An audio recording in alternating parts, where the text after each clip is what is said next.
कहानी शुरू करने से पहले बता दे, अगर आपको कोई सुबह सुबह आके उठाए और आप नींद से जागते ही आपको बताया जाए अगले 12 घंटे में ये दुनिया खत्म होने वाली है, तब आपका कैसा रिएक्शन होगा? चलिए देखते हैं इस कहानी में। Presenting by movie story Hindi. कहानी की शुरुआत में हमें दिखाया जाता है एक एस्ट्रॉयड जो कि हमारे पृथ्वी की तरफ बढ़ रहा होता है और इसके थोड़ी देर बाद हमें रेडियो पे एक ब्रॉडकास्ट सुनाई देता है जिसमें बताया जा रहा था कि एस्टेरॉयड नॉर्थ अटलांटिस में गिरा है और इससे वहां की बहुत सारे देश खत्म हो गए हैं और उस एस्टेरॉयड से निकलने वाली आग की तूफान तेजी से ऑस्ट्रेलिया की तरफ बढ़ रहे हैं, जो कि 12 घंटे के अंदर ऑस्ट्रेलिया तक पहुंच जाएगा और इसके बाद ऑस्ट्रेलिया भी खत्म हो जाएगा। और इसके बाद ऑस्ट्रेलिया के एक शहर में जेम्स नाम की आदमी को दिखाया जाता है और वो यहाँ पे उसकी गर्लफ्रेंड के साथ होता है। यहाँ पे उसे उसकी गर्लफ्रेंड ने खुशखबरी देती है और वो उससे कहती है कि मैं प्रेग्नेंट हूँ और ये बात सुन के जिम काफी गुस्सा करता है। जिम उसे कहता है कि तुम अभी ये बात बता रहे हो जबकि हम 12 घंटे के बाद मरने वाले हैं। जिम अपने गर्लफ्रेंड से बहस करता है और इसके बाद वहां से चला जाता है। वो यहाँ से एक पार्टी के लिए जाता है जिसका नाम जिंदगी का आखिरी पार्टी, और साथ ही उदास मन से वो ड्रिंक करते हुए जा रहा था गाड़ी से। ड्रिंक करते करते अपने गर्लफ्रेंड के बारे में सोच रहा होता है, तभी वहां पर कुछ लोग आ जाते हैं। वो सड़क पे तोड़फोड़ कर रहे होते हैं और कोई किसी को मार रहा होता है क्योंकि सभी लोग कुछ ही घंटे के बाद मरने वाले होते हैं और इसीलिए हर कोई अपने बारे में सोचने लगता है। और कुछ ही दूर जाने के बाद सामने देखता है सामने का रास्ता बंद है और तभी एक अनजान आदमी जेम्स के कार में आके घुस जाता है। वो जेम्स की गर्दन में चाकू रख के गाड़ी चलाने के लिए कहता है। थोड़ी देर के बाद वो अनजान आदमी वो गाड़ी से उतरता है, फिर सामने आता हुआ एक आदमी को चाकू से हमला कर देता है। अब जेम्स ये सब देख के काफी डर जाता है और गाड़ी से उतरकर भागने लगता है और वो आदमी जेम्स के पीछे पड़ जाता है। जेम्स जल्दी से एक गाड़ी के नीचे छुप जाता है। वो आदमी वहां से जाने के बाद एक छोटी बच्ची की आवाज सुनाई देता है। जेम्स यहाँ पे देखता है 2 आदमी एक लड़की को गाड़ी से उतारते हैं। वो 2 आदमी उस लड़की के साथ कुछ गलत करने के लिए लेके जा रहे हैं, लेकिन जेम्स ये सब दूर खड़ा होकर देख रहा था। फिर जेम्स उन लोगों की गाड़ी लेके भागने की कोशिश करता है, लेकिन उस घर के अंदर से लगातार उस लड़की की चिल्लाने की आवाज आ रही होती है और इसीलिए जेम्स खुद को रोक नहीं पाता और देखता है गाड़ी में एक हैम्बर पड़ा था। उस हैम्बर को लेके वो उस घर में चला जाता है। वहाँ पे वो 2 लोग दरवाजों को अंदर से बंद करके रखा है। जेम्स उस दरवाजे को तोड़ के उन दोनों को एक एक करके मार देता है और जेम्स इस तरह से उस बच्ची को बचा लेता है। जेम्स उस बच्चे को अपने गोद में लेके आता है और गाड़ी में बैठने के लिए कहता है। यहाँ पे वो लड़की जेम्स से कहती है कि मुझे अपने डैड के पास जाना है। जेम्स उसे कहता है तुम पहले गाड़ी में बैठो, यहाँ पे बहुत ज्यादा खतरा है। इसके बाद वो गाड़ी में आके बैठ जाती है और जेम्स वो गाड़ी लेके यहाँ से निकल जाता है। और यहाँ पे वो लड़की जेम्स को अपना नाम रोज बताती है। जेम्स उसे पूछता है तुम्हारे डैड कहाँ पे रहते हैं, और यहाँ पे रोज जेम्स को बताती है कि मेरे डैड ने घर को जला दिया है क्योंकि मेरा डैड ये नहीं चाहता था कि कोई भी उनके घर में रहे और इसीलिए वो घर को जला दिए हैं क्योंकि उस घर से बहुत सारी यादें जुड़ी थी। यहाँ पर जेम्स रोज से पूछती है कि तुमने आखिरी बार अपने डैड को कहाँ पर देखा था, जिसमें रोज बताती है कि हम अपने आंट जेनिस के घर में जा रहे थे और रास्ते में हमारा गाड़ी का पेट्रोल खत्म हो गया और इसके बाद हम बिछड़ गए। और यहाँ पे उस जेम्स उसे कहता है तुम मुझे कुछ ऐसी जगह बताओ जहाँ पे मैं तुम्हें छोड़ सकूँ। इसके बाद रोज उसे कहती कि तुम मुझे मेरी आंट जेनिस के घर में छोड़ दो, वहाँ पर मेरा सब लोग होंगे। जेम्स उसे पूछता है कि तुम्हारे आंट का घर है कहाँ पर, जिस पर रोज उसे बताती है कि मेरी आंट का घर रोलिस्टन में है। और यहाँ पे जेम्स देखता है उसकी गाड़ी में एक पेट्रोल खत्म होने वाला है। रोज उसे उस जगह का पता बताती है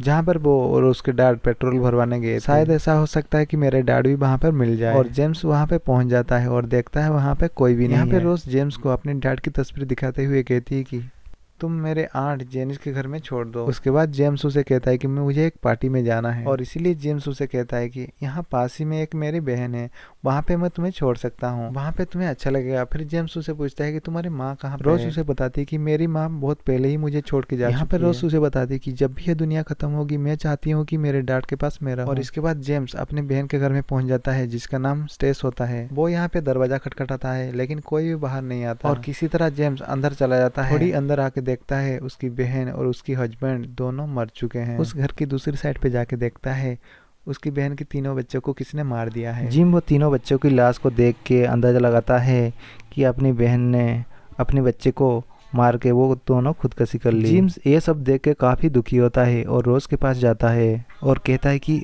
मेरी बहन यहाँ पे नहीं है, क्योंकि वो नहीं चाहता कि रोज को ये सब पता चले। और इसके बाद वो दोनों यहाँ से पार्टी के लिए निकल पड़ते हैं। जिम्स काफी उदास मन से गाड़ी चला रहा था और रोज की नजर पड़ती है जिम्स की हाथों पर जहाँ से खून निकल रहा था। इसके बाद रोज अपने बैग से एक कपड़ा निकालती है और रोज के हाथों में बांध देती है। जेम्स रास्ते में देखता है एक पुलिस वाला अपनी फैमिली को लेके एक लाइब्रेरी में जा रहा है और इसके बाद वो अंदर चला जाता है और पुलिस वाला से पूछता है और वो पुलिस वाले की वाइफ जेम्स और रोज को यहाँ से चले जाने के लिए कहती है। इसके बाद वो पुलिस वाला जेम्स के पास आता है। वो काफी डरा हुआ था और यहाँ पे कहता है कि तुम मुझे और मेरे परिवार को मार दो। वो यहाँ पे जेम्स को अपनी गन देता है और कहता है मैं ऐसा नहीं चाहता, जब ये दुनिया खत्म हो उस नज़ारे को देखने के लिए ये लोग जिंदा बचे। लेकिन जेम्स वो ऐसा करने के लिए मना कर देता है और वो यहाँ से चला जाता है।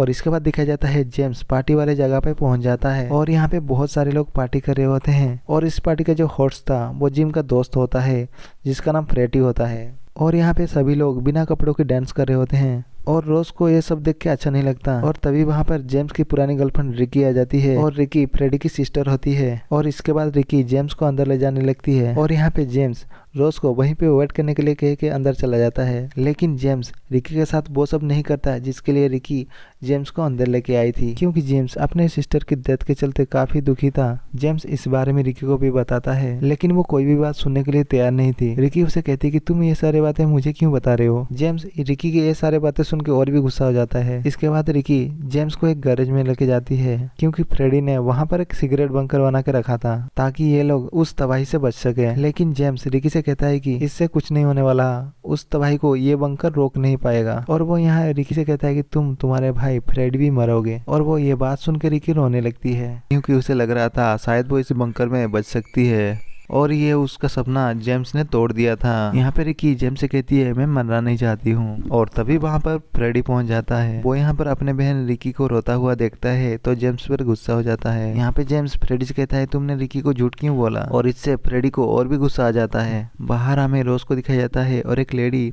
रोज को एक ड्रग्स की गोली खिला देती है। और इसके बाद जेम्स यहाँ पर आता है। वो देखता है रोज वहाँ पर उल्टी कर रही है और उसकी हालत बिगड़ती जा रही है। और इसके बाद जेम्स रोज को उठा के ले जाने लगता है और तभी वहाँ पर वो औरत कहती है कि रोज उसकी बेटी है। और तभी फ्रेडी यहाँ पे पहुँच जाता है। वो यहाँ पे जेम्स से रुकने के लिए कहता है ये औरत झूठ बोल रही है कि ये इसकी बच्ची है। और तभी वहाँ पर रिकी पहुँच जाती है और फ्रेडी की गन से उस औरत को शूट कर देती है। वो जेम्स को यहाँ से चले जाने के लिए कहती है और यहाँ पे देखता है रोज की तबीयत बिगड़ती चली जा रही है और इसीलिए उस पार्टी से एक कार चुरा लेता है और वो रोज को लेके अपने माँ के घर में पहुँच जाता है। इसके बाद वो रोज को सुला देता है। यहाँ पे जेम्स की माँ कहती है तुम कितने दिनों के बाद घर आए हो, तुम आखिर थे कहाँ पर, आज तुम घर आए भी तो इस तरह से।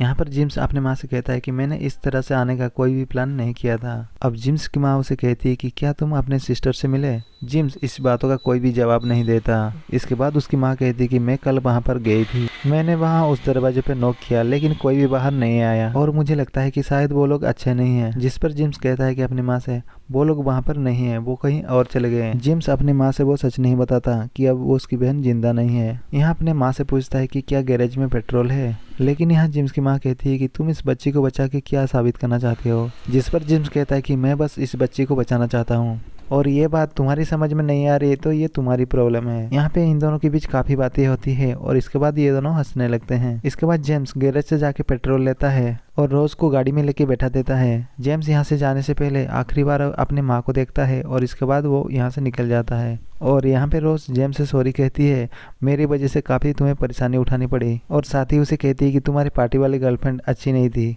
जेम्स उसके बातों पे हंसने लगता है। इसके बाद रोज की आंट जेनिस के घर में पहुंच जाता है, लेकिन अब ये लोग भी घर के अंदर नहीं थे और रोज भी घर के अंदर आवाज लगाती है लेकिन घर पे कोई भी नहीं था। इसके बाद जेम्स थोड़ा आगे झाड़ियों के पास जाता है और यहाँ पे देखता है कि इन घर वालों की सभी लाशें पड़ी है। जेम्स यहाँ पे रोज की डेट को देखता है और उनकी जेब में रोज की फैमिली की फोटो होती है। अब जेम्स रोज को उस जगह पे जाने से रोक देता है और रोज यहाँ पे रोने लगती है और जेम्स से कहता है कि मैं अपने डैड को देखना चाहती हूँ। इसके बाद जेम्स उसके डैड की बॉडी को उठा के लेके आता है। अब यहाँ पे रोज अपने डैड को देख के रोने लगती है और जेम्स रोज को यहाँ से चलने के लिए कहता है, लेकिन यहाँ पे रोज उसके साथ जाने के लिए मना कर देती है। वो कहती है कि मैंने कहा था ना, जब ये दुनिया खत्म होगी मैं बस अपने डैड के साथ रहना चाहूंगी। जेम्स रोज को उसकी फैमिली की फोटो देता है। यहाँ पे रोज कहती है कि काश तुम भी मेरे डैड से मिल पाते। जेम्स उसे बताता है मैं भी डैड बनने वाला था। यहाँ पे रोज उसे बताती है कि क्या वो पार्टी वाली लड़की प्रेग्नेंट थी। जेम्स उसे कहता है कि नहीं वो नहीं। जेम्स जो भी बातें कर रहा था रोज उसे कहती है कि इस वक्त तो तुम्हें उसके साथ होना चाहिए था। इस पर जेम्स कहता है कि क्योंकि मैंने कुछ गलतियां कर दी थी, इसके बाद मैंने उसे अकेला छोड़ दिया था। इसके बाद रोज उसे कहती कि अभी भी वक्त है। कुछ देर रोज को देखता है, उसके बाद जो के पास जाने की फैसला करता है। इसके बाद जेम्स और रोज आखिरी बार गले लगते हैं।